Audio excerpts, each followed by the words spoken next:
nama Allahnya ialah Ar-Razzaq, iaitu Allah adalah Tuhan yang memberi rezeki.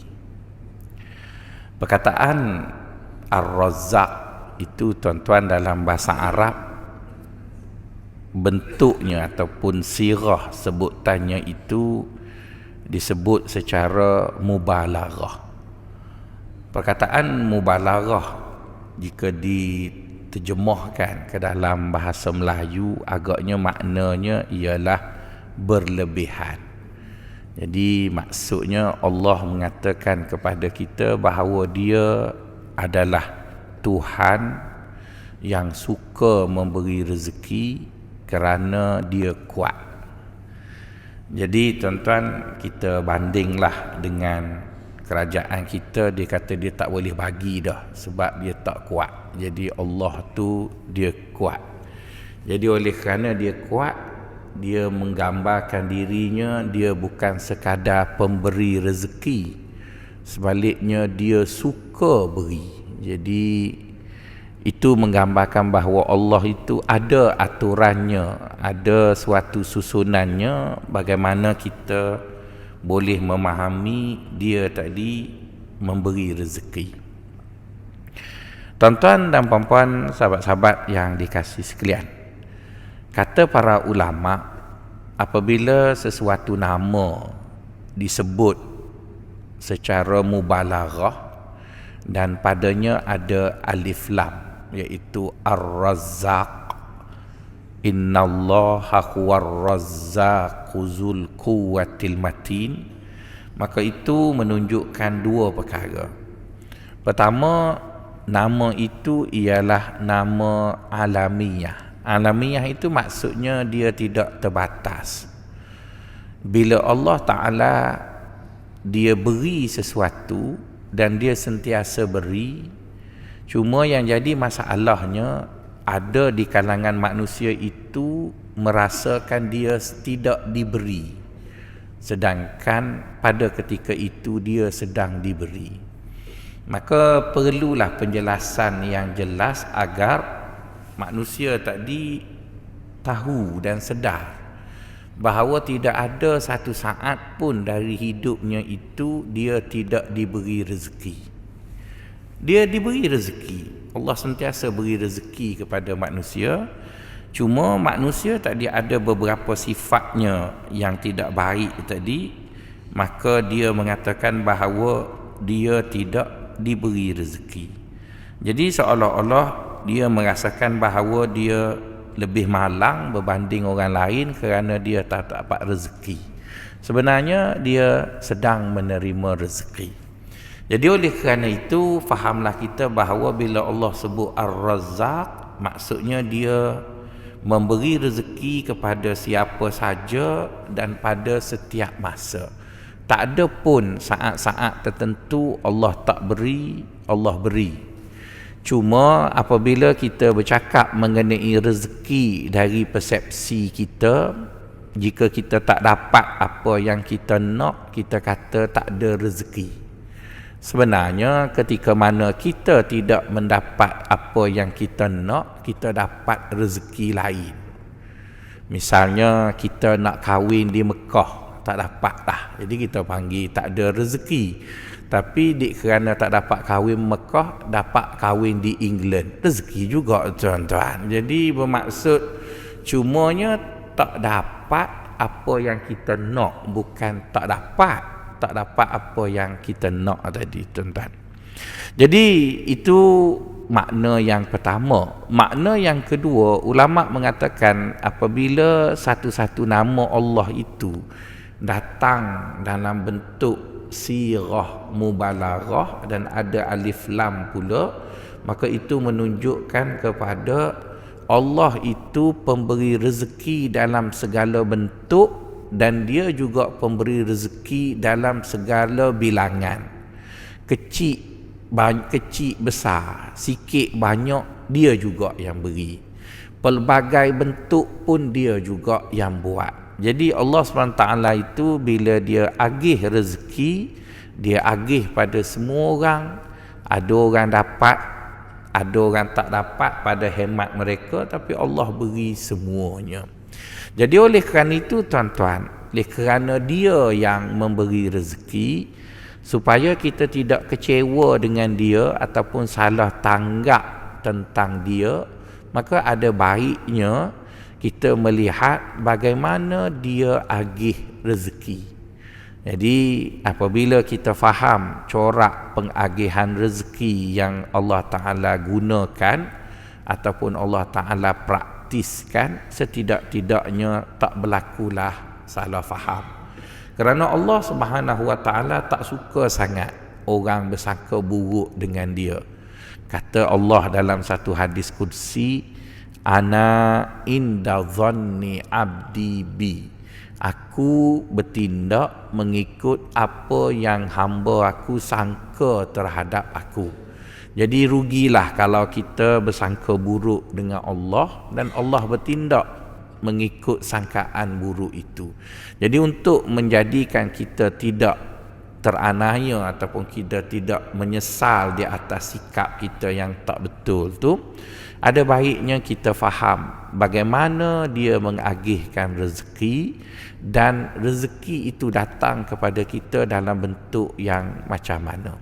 InsyaAllah dengan penjelasan itu, fahamlah kita apabila Allah Subhanahu Wa Ta'ala menyatakan dia adalah Tuhan yang suka memberi rezeki, dan dia adalah Tuhan yang mempunyai kekuatan yang begitu utuh. Tuan-tuan, puan-puan, sahabat-sahabat yang dikasihi sekalian, kita dapati tuan-tuan, dalam alam ini tuan-tuan tanyalah pakar-pakar dalam bidang masing-masing. Tuan-tuan tanya Prof Azhar dalam bidang kimia, tuan-tuan tanya doktor dalam bidang perubatan, tuan-tuan tanyalah sesiapa dalam bidang kejuruteraan, tuan-tuan tanyalah siapa-siapa dalam bidang pengiklanan dan sebagainya. Tuan-tuan akan dapati semua ilmu itu dia ada kanun ataupun formula. Jadi formula-formula yang ada dalam satu-satu ilmu itu dia tak pernah berubah. Misalnya Isaac Newton berbicara tentang teori graviti. Jadi graviti yang disebut oleh Newton tu dia hanya diungkap sahaja, tapi graviti itu wujud sudah sekian lama dan tak pernah berubah. Dia kekal begitu, iaitu teori graviti. Kita tak pernah dengar satu kes yang polis lapor orang terjun bangunan, dia naik ke atas. Dia terjun naik ke atas. Kita tak jumpa. Yang kita jumpa siapa terjun, dia jatuh ke bawah. Jadi terjun jatuh ke bawah ni dia berlaku pada orang kafir, dia berlaku juga pada orang Islam. Dia berlaku pada Negro, dia berlaku juga pada Melayu. Dia berlaku pada semua orang sama je. Tak pernahlah Allah Ta'ala buat satu benda yang mana sistem ataupun formula ataupun aturan hidup itu berubah. Tuan-tuan tanyalah orang kimia, bila campur benda ni dengan benda ni mesti jadi begitu. Saya pun tak pandai sangat kimianya. Bila air tadi dipanaskan sehingga sampai 100 Celsius, dia menggelegak. Tak kiralah air itu asalnya salji, air itu asalnya ais, air itu adalah Milo kopi, yang cukup je 100 Celsius dia mendidih. Jadi tuan-tuan, fahamlah kita bahawa aturan-aturan alam itu dia tetap. Kenapa Allah Ta'ala buat aturan-aturan alam itu tetap? Kerana dengan aturan yang tetap itulah manusia membina tamadun. Kita tak pernah dengar besi itu lembek. Kita selalu dengar besi itu keras. Dan kita tak pernah dengar tali itu keras. Kita hanya dengar tali itu lembek. Kita tak pernah dengar bila sokongan angin yang benda tadi ada sayap dilonjak oleh kuasa tolak, maka benda itu tak terbang. Dia kena terbang. Jadi itu semua aturan-aturan tak pernah berubah. Kalau dia berubah pun, dia berubah dalam bentuk yang jarang-jarang. Dan perubahan itu disebut dengan mukjizat. Maksudnya peraturan itu kekal daripada dulu sampai sekarang. Yang dilihatnya berlaku perubahan disebabkan oleh mukjizat. Maka sebab itu ulama tauhid mendefinisikan mukjizat ialah suatu perkara yang berlaku yang di luar dari kebiasaan aturan alam. Jadi berlakunya mukjizat itu sekali-sekala untuk menunjukkan Allah Subhanahu Wa Taala boleh buat. Tapi demi untuk menjadikan manusia itu hidup di muka bumi ini dalam bentuk yang aman dan dapat membina tamadun, aturan itu dikekalkan. Melainkan tuan-tuan dua benda. Dua benda ini aturannya tak pernah stabil. Dua benda ni. Selain daripada dua benda ni, semuanya stabil. Pertama ialah rezeki. Allah tak pernah letak rezeki ni pada satu pemboleh ubah yang stabil. Jadi sebab itulah kita tengok dalam hidup kita ni, ada orang rajin kerja tak dapat pun. Ada orang tidur-tidur dapat juga, tuan-tuan. Tidur. Tak boleh sebutlah musim-musim sensitif ini. Usaha dia lama tak dapat juga. Yang tidur dapat. Ada orang kerja rajin, bila pencen biasa-biasa. Ada orang tak buat apa, bawa beg bos je, tiba-tiba jadi menteri. Ada orang macam-macam lah, tuan-tuan, tak perlu disebut orangnya siapa. Jadi sebab itu kita tengok dalam hidup ini, pasal rezeki tak boleh nak ramal. Pasal benda lain kita boleh ramal. Kita tak pernah dengar manusia yang mengatakan 2 campur 2 itu 5. Melainkan satu temuduga yang katanya berlaku di Indonesia. Ini cerita lah, betul ke tidak saya pun tak tahu katanya. Ada 2-3 orang graduan tu masuk temuduga. Jadi penemuduga tu tanya 1 campur 1 berapa 2. Dia kata keluarlah, tak boleh ambil jadi pegawai. Masuk yang nombor 2, 5 campur 5 berapa 10. Keluarlah, tak boleh ambil. Masuk yang ketiga, 2 campur 2 berapa, bos nak berapa. Yang tu terus boleh, tuan-tuan. Jadi orang ceritalah, saya pun tak tahu betul ke tidak. Jadi itu jawapan politik. Dia tak kira formula nak berapa. Bos nak 10, 10 lah kita buat, tuan-tuan.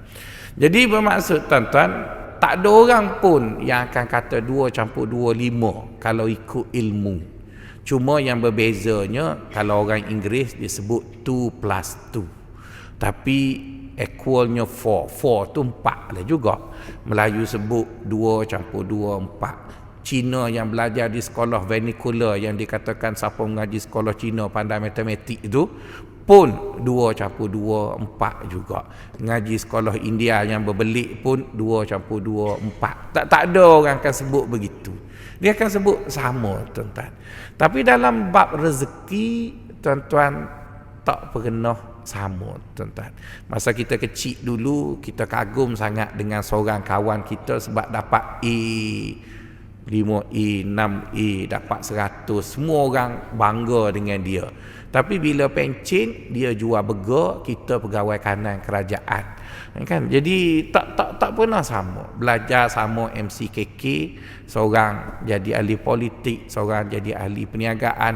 Jadi sekolah yang sama tapi rezeki berbeza-beza. Ada orang jadi ustaz lama dah, tak ada orang nak ke dia pun. Tapi ada orang baru je jadi ustaz, 18 orang nak ke dia. Itu pun dia tolak belaka. Jadi macam-macam lah. Rezeki itu tak sama. Orangnya sama-sama Kelantan dah, tapi tak dapat juga yang seorang lagi itu. Jadi nak sebutnya rezeki itu Allah tak pernah letak pada satu aturan yang tetap. Yang kedua, Allah juga tak pernah letak suatu benda itu pada aturan yang tetap, ialah sehat. Dulu saya duk ingat siapa tubuh besar, rendang macam saya ni mesti kencing manis. Tiba-tiba jumpa juga hak kuruh kecil manis. Contoh, kita tengok ada orang bila jogging, bila tubuhnya berpeluh sepanjang masa, maka dia akan mati lewat. Tengok-tengok heart attack, mati awal. Tuan-tuan, ada yang isap rokok lepas 5 kali bypass tak mati-mati. Tuan-tuan, kalau tak isap rokok tu tak sempat bypass, mati terus. Jadi bab sehat ni kan tuan-tuan, tak boleh nak kata macam mana ya sehat tu macam mana. Jadi dapatlah kita buat kesimpulan, semua benda dalam hidup ini Allah jadikan dia ada aturan. Dan bila kita tahu aturan itu, kita follow je lah aturan tu, lebih mudah. Tapi soal rezeki, soal sehat, Allah guna dua benda itu untuk uji manusia. Allah uji manusia menggunakan instrumen rezeki, Allah guna instrumen sehat untuk uji manusia. Jadi seolah-olah rezeki dengan sehat itu adalah dua instrumen yang Allah guna untuk menguji takwa ataupun kepercayaan seorang manusia dengan Allah. Adapun yang lain dia tak guna sebagai alat untuk uji, sebaliknya dia jadikan ianya tetap agar dengan ketetapan itu manusia boleh bina tamadun, bina bangunan, bina kapal terbang, bina sistem dan sebagainya. Sebab kalau perkara-perkara lain pun tidak tetap seperti rezeki dan juga sehat, maka sistem dan semua benda itu akan jadi kacau bilau. Jadi oleh kerana itu, yang nak disebut pada pagi ini ialah rezeki sahaja. Adapun soal sehat itu kita bawanya ke tutorial. Begitu ya. Okey tuan-tuan, berbalik kepada rezeki lagi. Apabila kita sebut Allah Subhanahu Wa Taala itu memberi rezeki, ada beberapa kenyataan asas yang harus kita ingat tentang rezeki. Pada pagi ini saya akan sebut 3 kenyataan daripada beberapa kenyataan itu yang berkait dengan rezeki. Pertama tuan-tuan, apa makna rezeki? Ada orang kata rezeki itu apa yang kita rasa seronok dengannya. Sebaliknya pada saya lah, kalau tuan-tuan tanya saya rezeki itu apa, maka saya akan sebut dekat tuan-tuan mengikut kefahaman saya, rezeki ialah apa yang Allah izin kita guna selama kita hidup. Jadi apa yang Allah izin kita guna selama kita hidup ini, ianya dikira rezeki. Sebabnya ada kala rezeki itu dia bukan milik kita, tapi kita boleh guna. Misalnya lah, contoh, saya kahwin dengan seorang artis perempuan yang cantik, tapi oleh kerana dia sibuk syuting filem sana, filem sini, jadi bila dia balik rumah letih. Jadi walaupun dia isteri saya tak boleh guna dia sebab dia letih. Yang boleh guna dia hero dalam filem tu, peluk dia manja. Jadi bini saya tu rezeki hero tu lah. Hero tu tak perlu jaga, saya yang kena jaga. Jadi dia bini saya tapi rezeki hero tu. Jadi seronoklah hero tu ada adegan peluk, ada adegan cium. Kita nak cium pun dia tertidur dah. Jadi begitulah lebih kurang. Jadi maksudnya dia bukan rezeki kita walaupun dia milik kita. Ataupun contoh yang lain, saya nak beli rumah, nak duduk jiran dengan tuan-tuan. Jadi saya pun belilah rumah dekat Masjid Hidayat ni, harganya 2 juta saya belilah. Untuk bayar loan 2 juta itu selama 20 tahun, saya kena bayar 6,000 sebulan. Jadi untuk dapat 6,000 sebulan, saya kena turun sebelum subuh, balik burung hantu pun mengantuk, barulah dapat 6,000 sebulan tiap-tiap hari. Jadi oleh kerana rumah itu tak ada orang urus, saya pun ambil maid indun tolong jaga. Jadi setiap kali saya keluar rumah balik, saya tak guna pun rumah tu. Maid indun tu je duduk atas sofa, makan sedap. Jadi rumah itu milik saya tapi rezeki maid indun tu. Jadi maid indun tu dia selfie, dia hantar kat kampung dia dah kaya sekarang, ada banglo gitu. Betul lah sebab jadi rezeki sayanya kursi kereta, kereta, kursi pejabat. Itu je lah sebab nak bayar installment 6,000 tu. Jadi dik kerana kerja kuat, umur saya tak sempat 60, saya pun mati awal. Jadi rezeki saya yang tu je. Tapi liability saya ada, rumah banglo yang saya tak guna tu, tuan-tuan. Itu nombor 2. Contoh, nampak nak faham dah tu. Contoh nombor 3 pula, tuan-tuan. Misalnya saya rasa cemburu sebab kereta saya murah. Saya pun belilah kereta yang 300,000. Dalam dashboard kereta tu saja ada 26 butang. Banyak butang macam kapal terbang. Angkat ni, keluar tayar, masuk tayar, tukar tu, macam-macam. Jadi tuan-tuan, ada 26 butang, maka harganya 260,000. Tapi bila saya beli, saya takut nak tekan butang-butang tu. Saya hanya tekan butang start dan mati. Kemudian saya hanya tekan butang gear je, lepas tu brake. Signal jarang-jarang. Betul kan? Sebab takut haus, signal tak tukar. Jadi bermaksud tuan-tuan, saya bayar 360,000 untuk kereta, saya hanya guna 4 butang. Bermaksud dia hanya rezeki orang yang buat kereta, bukan rezeki saya.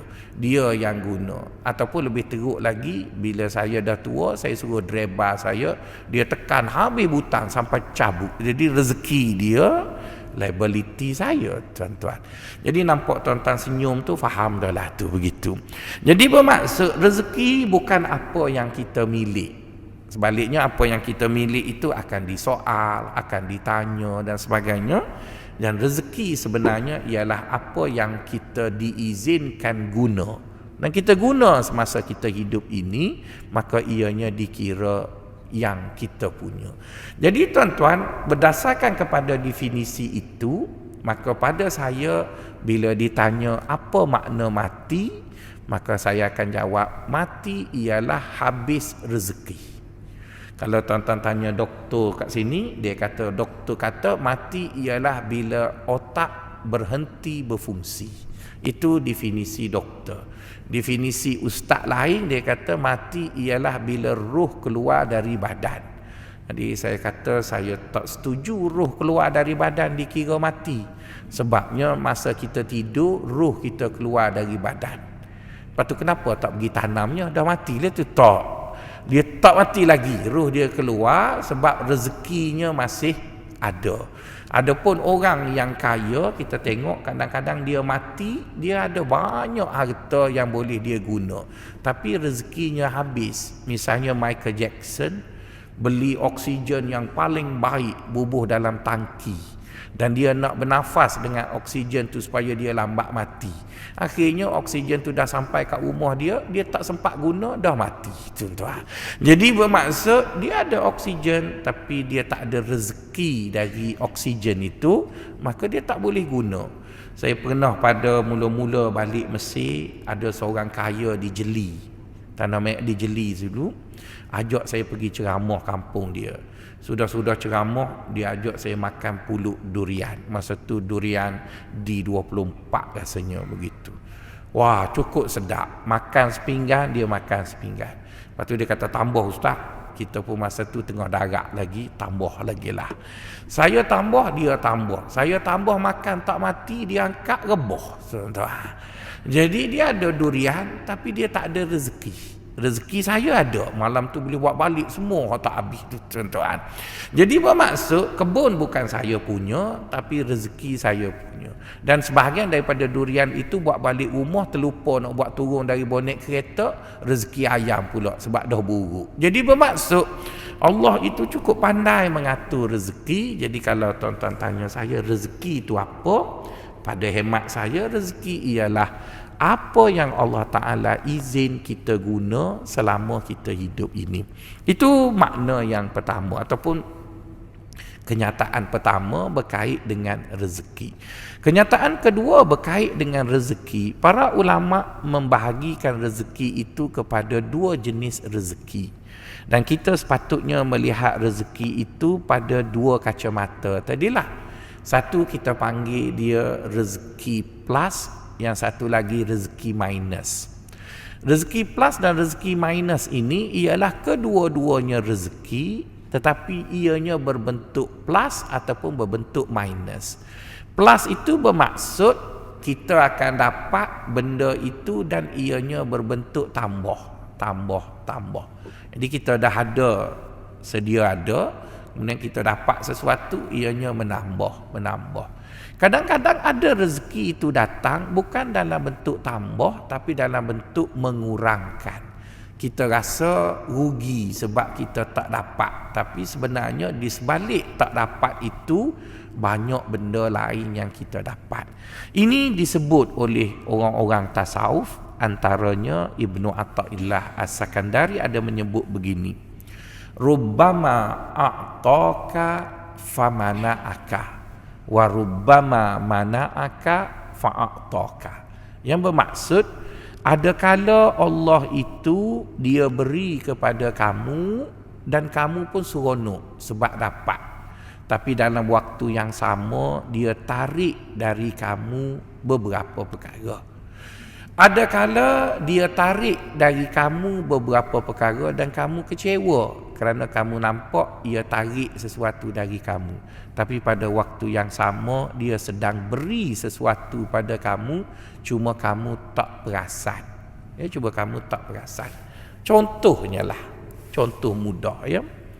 Kalau tuan-tuan tengok orang kaya, orang tu kaya lah, ada rumah besar, kereta besar, semuanya besar-besar. Isteri je dia tak nak besar, betul kan? Kalau saya kaya, saya nak isteri besar. Jadi sebab barulah lengkap besar belaka, rumah besar, kereta besar, isteri besar dan sebagainya. Jadi kita dapati orang dapat rumah besar, itu besar, ini besar, tapi biasanya dia tak dapat suami. Sebab nak membesarkan semua benda tu, suami tak ada kat rumah. Jadi dia dapatlah rumah besar, kereta besar, tapi dia tak dapat suami. Suami sibuk berniaga, pergi Neverland, pergi Impossible Land, pergi Magic Land, pergi semua land.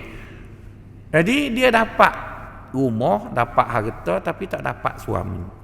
Adapun si suami yang tak ada kerja ni, bini dia kena sepak suami biar keluar rumah. Ada di rumah je tuan-tuan. Tapi rumah dia kecil Rumah kecil, kereta kecil, semua kecil. Jadi bermaksud tuan-tuan, bila kita jumpa orang miskin dia serabut tengok suami dia. Sebab duduk depan mata manjang, tak produktif langsung. Jadi rumah dia kecil. Jadi dia dapat rumah kecil, tapi dia dapat suami. Jadi si perempuan kaya bila dia tengok suami orang miskin, dia kata untungnya kamu ada suami kat rumah. Yang si miskin pula bila dia tengok kereta perempuan kaya, untungnya kamu kereta besar. Jadi sebenarnya tuan-tuan, sama je, yang tu dapat yang tu, dia tak dapat yang ni. Yang ni dapat yang tu, dia tak dapat yang ni. Jadi bermaksud Allah Ta'ala tu cukup unik ya. Apabila dia mengagihkan rezeki, maka dia nak beritahu dekat kita, bila aku beri sesuatu pada kamu, pada masa tu ada benda aku tarik. Bila aku tarik sesuatu dari kamu, ada benda yang sedang aku beri masa itu. Masa saya belajar dulu, saya cukup marah dengan kerajaan Malaysia. Sebab saya pelajar Malaysia terbaik tapi tak dapat beasiswa. Marah sungguh. Saya marah kat MARA, saya marah kat JPA, marah dekat kerajaan Kelantan. Duk tolong orang hak bawah pada aku hak cerdik ni tak tolong. Jadi kawan-kawan saya yang dapat beasiswa, bila cuti musim panas je semua balik Malaysia, pergi jalan-jalan. Saya yang tak ada pitih ni tak boleh balik. Masa tu marah sangat. Tapi bila dah balik Malaysia, saya terima kasih kat Tuhan.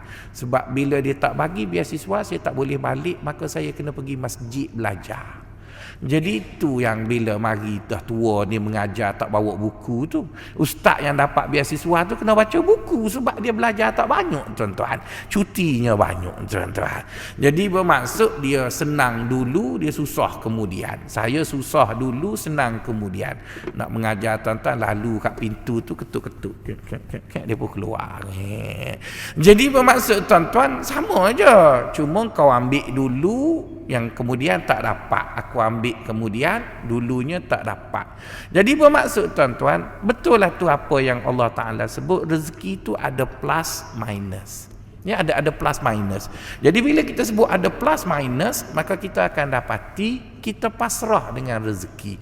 Kita tak marah pun dengan Allah pasal bab rezeki, kerana Allah itu sentiasa beri dekat kita. Cuma mata kita je agak tidak baik, di mana kita mendefinisikan rezeki itu ialah apa yang kita suka. Jadi bila kita definisikan rezeki itu ialah apa yang kita suka, maka kita sebenarnya sudah kabur menilai rezeki tadi.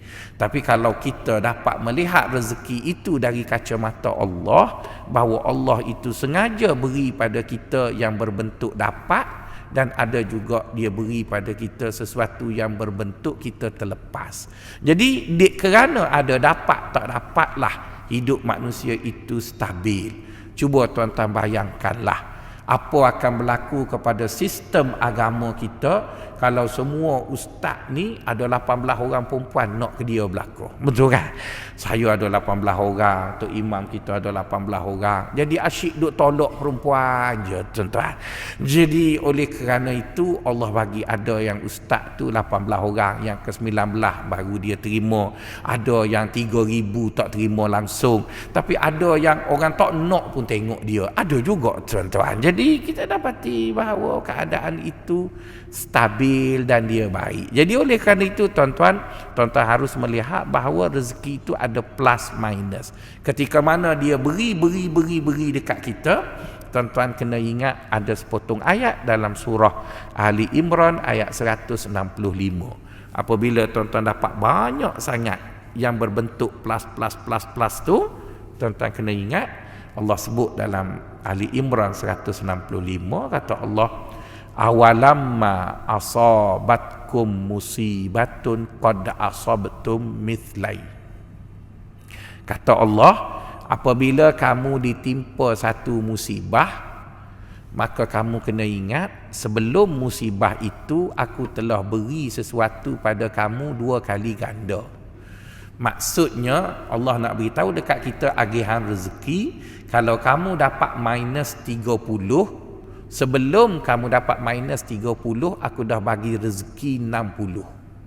Jadi masa dapat minus 30 tu, ambil je lah hak lebih 30 tu, letak dekat minus 30.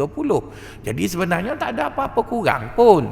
Sengaja diberi lebih dulu agar kamu simpan yang lebih itu untuk yang kurang nanti. Itu Quran ajar kita. Jadi dengan itu kita pun faham, bila kita dapat banyak tu jangan gembira sangat.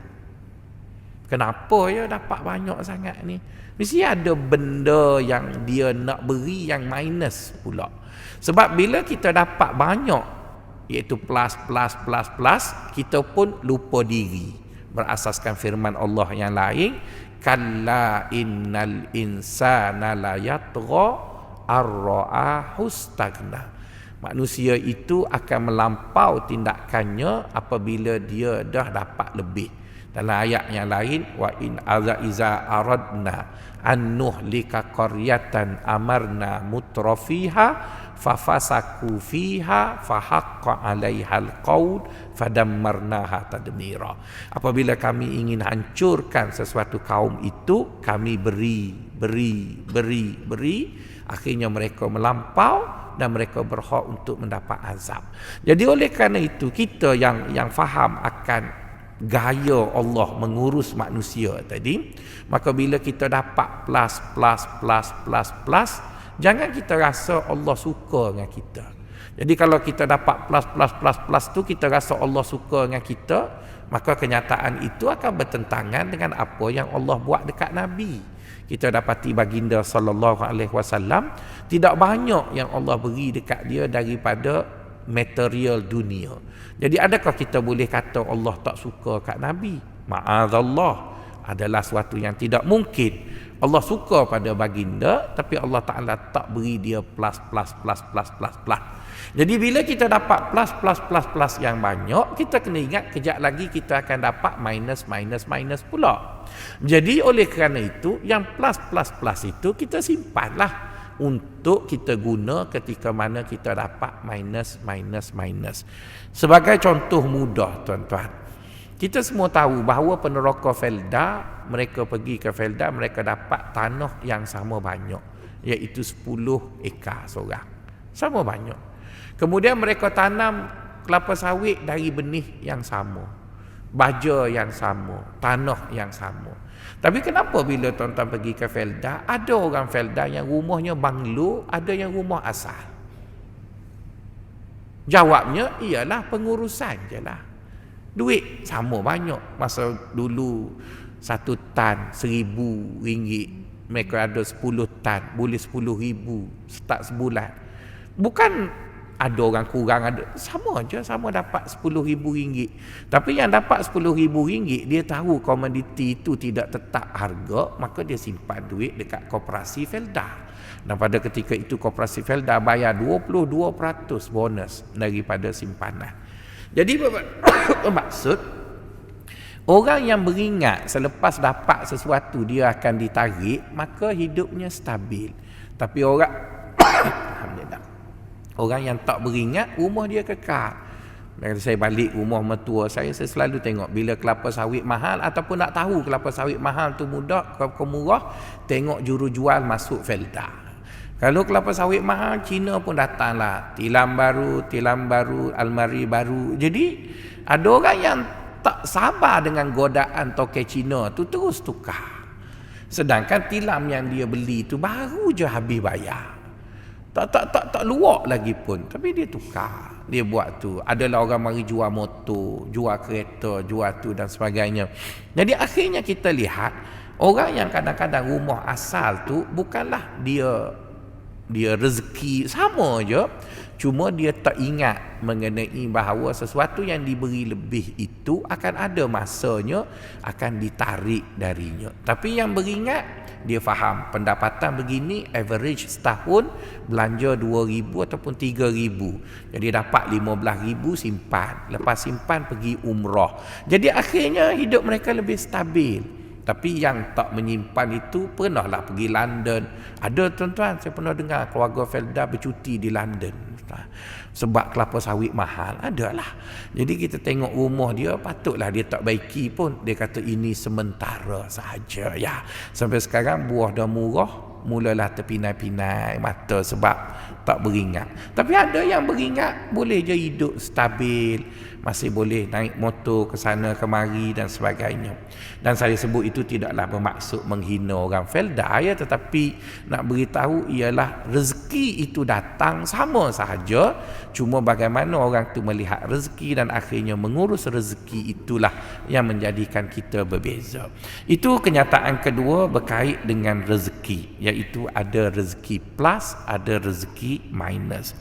Selain daripada itu juga tuan-tuan, apabila Allah Subhanahu wa taala berbicara tentang rezeki, Allah meletakkan sebab seseorang itu dapat rezeki banyak. Kalau saya boleh sebut dekat tuan-tuan, insya-Allah dalam kuliah akan datang, ada 12 pemboleh ubah. Ya, ada 12 pemboleh ubah. Banyaklah. Tapi kalau kita lihat perkara lain, biasanya 1 atau 2 sahaja. Jadi pemboleh ubah itu pula pemboleh ubah yang tetap, bukan pemboleh ubah yang berubah-ubah. Tapi pasal rezeki Allah Ta'ala sebut sampai 12 pemboleh ubah yang berbeza-beza.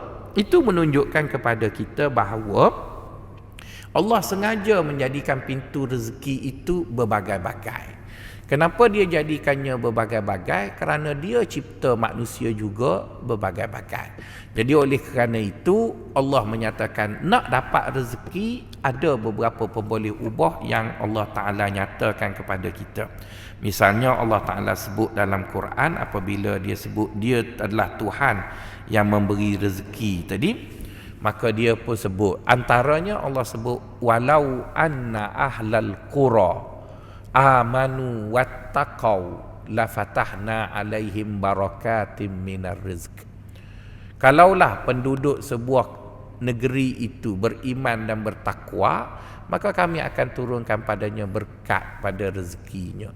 Jadi iman dan takwa itu adalah satu pemboleh ubah yang menjadikan orang tadi boleh mendapat rezeki.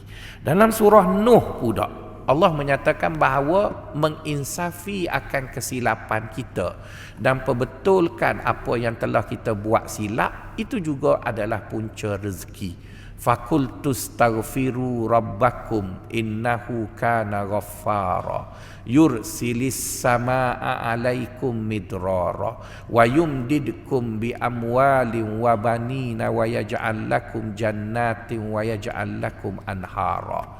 Jadi ayat itu menyatakan pada kita, mungkin kita rasa kita tak dapat rezeki itu, kadang-kadang kita tak tahu bila tengok-tengok kita ada buat silap.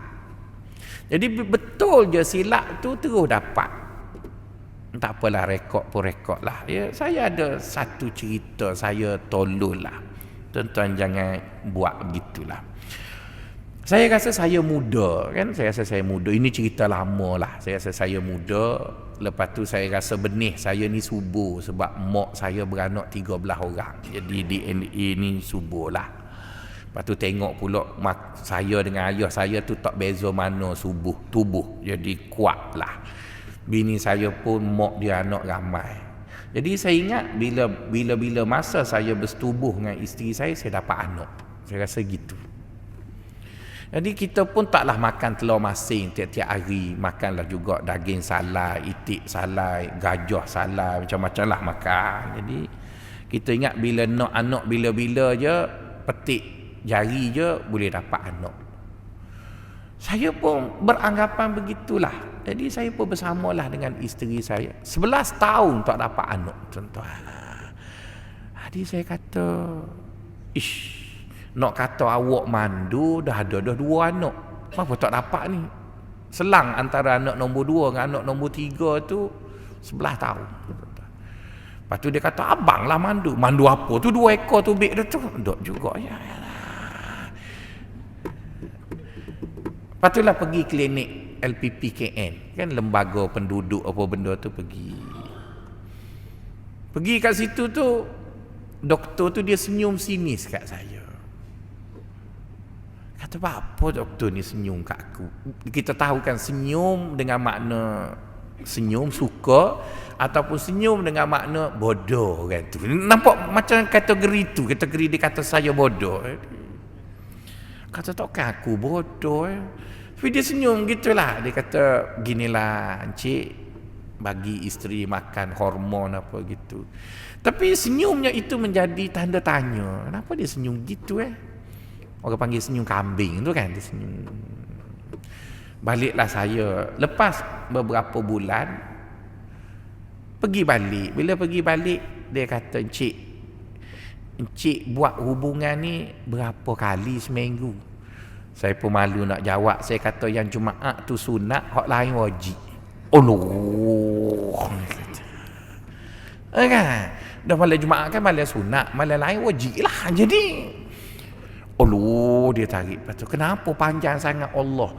Dia kata orang tak buat sekerak itu, encik, nanti benih pun tak ada. Oh, gitu. Lepas tu, kena jarak lah. Ni oleh kerana tak ada apa, dan ni tinggal air kosong je ni. Encik kena jarak 3 bulan baru buat. Saya pun berhentilah 3 bulan. Sekali buat, terus lekat, tuan-tuan. Jadi moral of story-nya, rezeki tu lama dah nak dapat tapi tak betul cara tembok, tuan-tuan. Cek. Tak jadi, tuan-tuan. Jadi bermaksud betul sikit je boleh selalulah. Jadi nak sebutnya rezeki tu dia kadang-kadang tak kena. Jadi kita betul. Jadi betul lah yang Allah Ta'ala sebut tadi. Fakultus taghfiru rabbakum innahu kana ghaffara. Mu minta maaf, mu istighfar, mu apa panggil postmortem apa hak mu buat tu. Kadang-kadang banyak dah betul, cuma ada sikit je yang tak betul. Oleh kerana tak betul tadi, dia tak masuk lubangnya yang betul, maka tak jadilah. Betul sikit tu kan, boleh selalu. Sekarang kena break adalah pas beranak, pas ibu kucing pulaknya. Jadi kena break.